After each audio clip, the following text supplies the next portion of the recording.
Good evening, fellow Biafrans in Canada.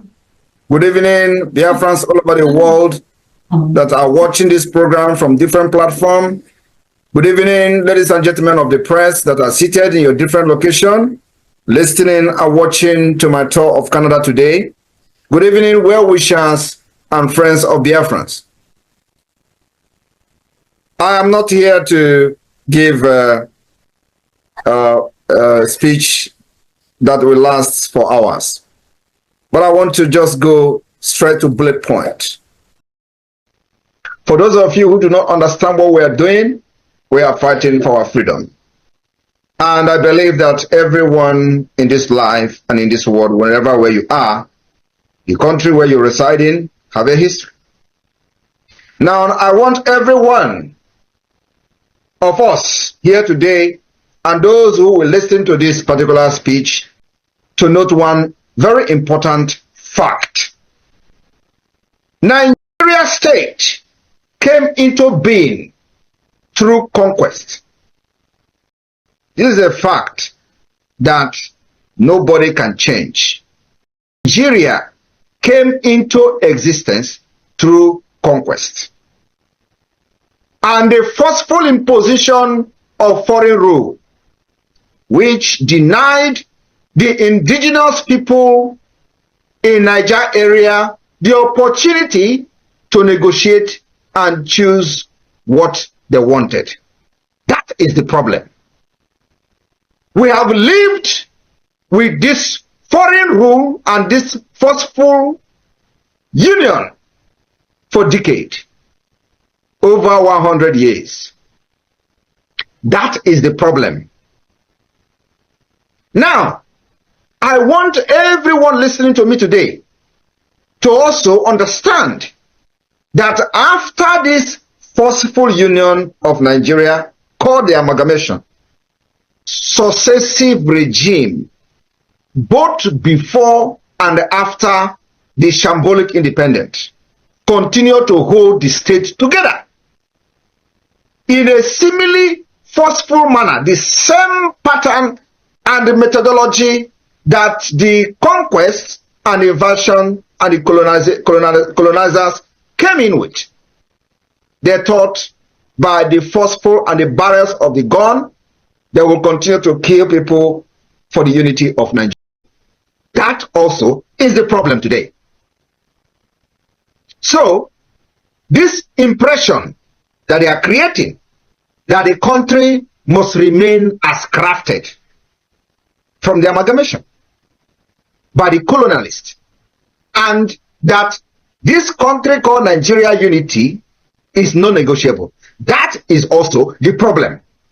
We have lived from centuries to century, and today we are in the era of 21st century.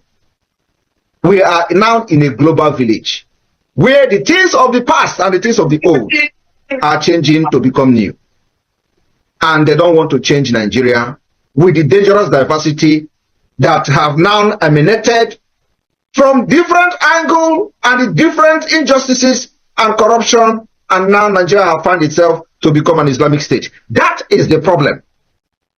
However, the state has continued to experience instability, insecurity, and the swelling lava of so-called agitation like they branded us today for self-determination.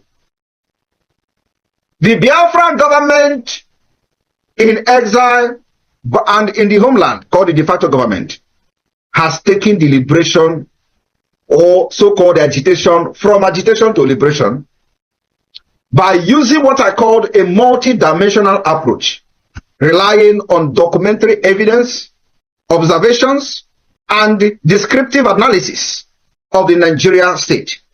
By continuing to expose Nigeria and the nature of the Nigeria to the international community, especially to the new generational decision makers that didn't have the knowledge about how Nigeria come into existence.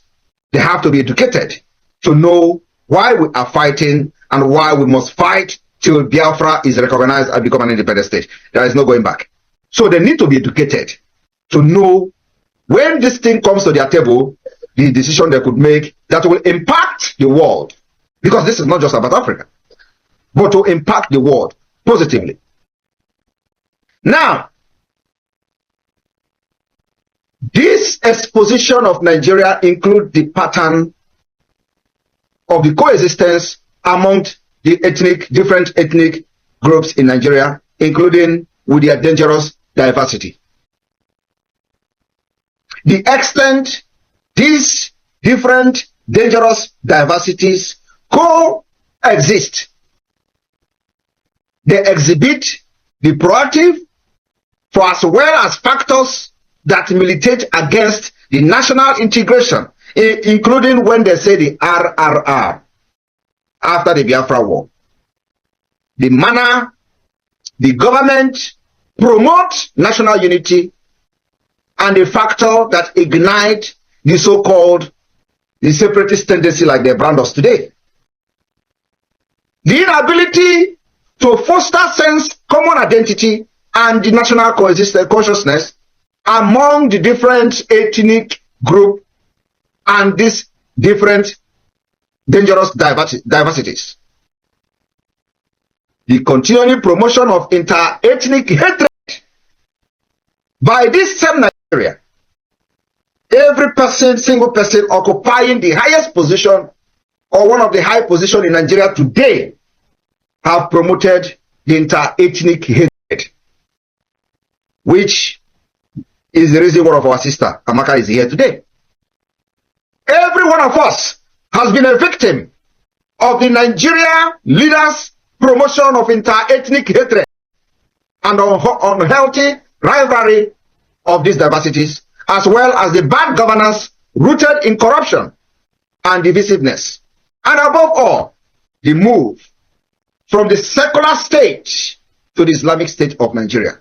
Today we have the Muslim ticket, which even many people from the Christian part never believed it could be possible. They have all happened. It is not only that, they sponsor ethnic cleansing in other parts of Nigeria, except in Biafra land, that we are resisting them today under my leadership. These are the main factors that fuel Biafra agitation and the liberation today, which I am leading. My fellow Biafrans, we have seen the case of Christians in Nigeria, in different parts of Nigeria, including in Biafra land. We are resisting them. We have seen the promotion of this inter-ethnic hatred, which our sister Amaka and every one of us is a victim. Today, the Biafra government have risen to take responsibility of defending Biafrans all over the world, irrespective of what you believe in, irrespective of whether you support the struggle for Biafra or not. So long as you are being bullied by the Nigeria state as an entity, we are going to rise up to defend you. Whether you believe in me, believe in the Biafra government or not, and it's left for you to accept that particular gesture. The government is here to protect every Biafran from A to Z, anywhere you are in the world. Once Nigeria representative or Nigeria as an entity rise up to bully you, it is then you will know that indeed Nigeria is not for you. My fellow Biafrans, we have made history today. The awareness we have created in Washington, D.C., United States of America, is bringing a shockwave across Africa and across Sahel. We will continue to create this awareness for the new generation decision makers who may not have much knowledge about the Nigeria existence. My fellow Biafrans, as we are pursuing this liberation of Biafra using diplomatic approach, political approach, we are also pursuing it using armed struggle approach. And that is what we call the self-defense international law, where Nigeria state has made our place so uncomfortable that we are now very comfortable in exile until we fight our way to delegitimize them, demilitarize Biafra land, and then go back to set up a government that works for the people. On this note, I will use this opportunity to invite our sister Amaka, which have faced both backlash, attack, bully from the Nigeria government, including the agent of the Nigeria within the Biafra struggle. I have never spoken to Amaka, never, till today, and I have not spoken to her. Maybe I will speak to her here. But during the course of the Biafra government approach to defend her, and we went head on with the state and their representatives, providing evidences, and we are ready to provide witnesses for Amaka. We are not just only going to defend her by providing legal services and all that. We are ready to pay the legal fee. Not only that, we will provide witnesses on her behalf. The Biafra government will go to any length. We will use Amaka to set example of how a nation and a government should stand up for their citizens. Before that incident of the agent of Nigeria started reaching her, everybody was condemning her statement. And of course, it is only those who are deep-rooted with love for their people will understand what Amaka went through that made her a woman to make and utter such statement publicly on a live broadcast. We understood her, even though she was not part of us then. But being a Biafran that she is, even if she didn't accept it then, we understand her pain. It is only the Biafra government under my leadership understood Amaka's pain. And when we boldly stand up for her, it will be withdraw the statement against her. Because it was then they begin to see things from a different perspective. That's what makes us Biafrans. Yes. That's why we are different.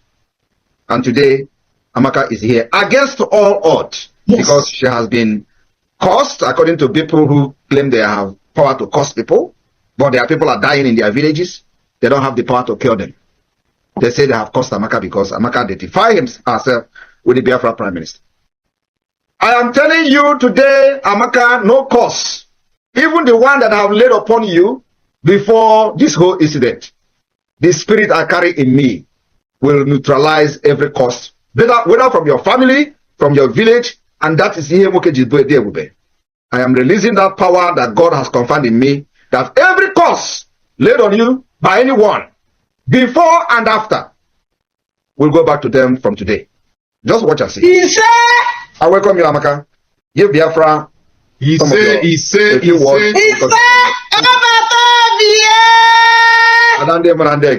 oh, double kill. Okay, more. Oh, if you would not.